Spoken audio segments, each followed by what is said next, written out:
Κλείσε τα μάτια και άκου. Ίσως σήμερα η καρδιά σου να είναι κουρασμένη.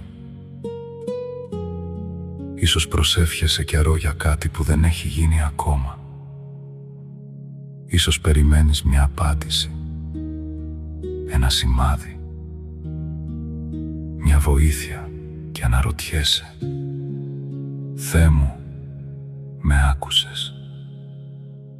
Παιδί μου, όταν όλα μοιάζουν σκοτεινά, μη σβήσεις το καντήλι της προσευχής. Κράτησέ το αναμμένο, ακόμα κι αν η φλόγα είναι μικρή, ακόμα κι αν η πίστη σου τρέμει. Γιατί ο Θεός εργάζεται και όταν εσύ δεν το βλέπεις. Εργάζεται μέσα στη σιωπή, μέσα στην αναμονή, μέσα στη δοκιμασία. Ο σπόρος δεν ανθίζει την ίδια μέρα που φυτεύεται. Πρώτα ριζώνει, πρώτα δυναμώνει και ύστερα βγαίνει στο φως. Έτσι εργάζεται και η χάρη του Θεού. Μη βιάζεσαι, μην απελπίζεσαι, μη σταματάς να προσεύχεσαι.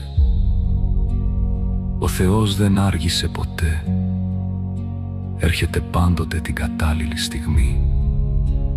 Τη στιγμή που η ψυχή είναι έτοιμη να καταλάβει. Τη στιγμή που η καρδιά είναι έτοιμη να δεχθεί.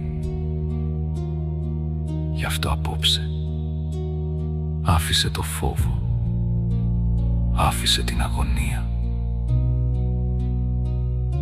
και πες μόνο: Θεέ μου, εμπιστεύομαι το θέλημά σου και θα δεις, το φως θα έρθει. Αμήν.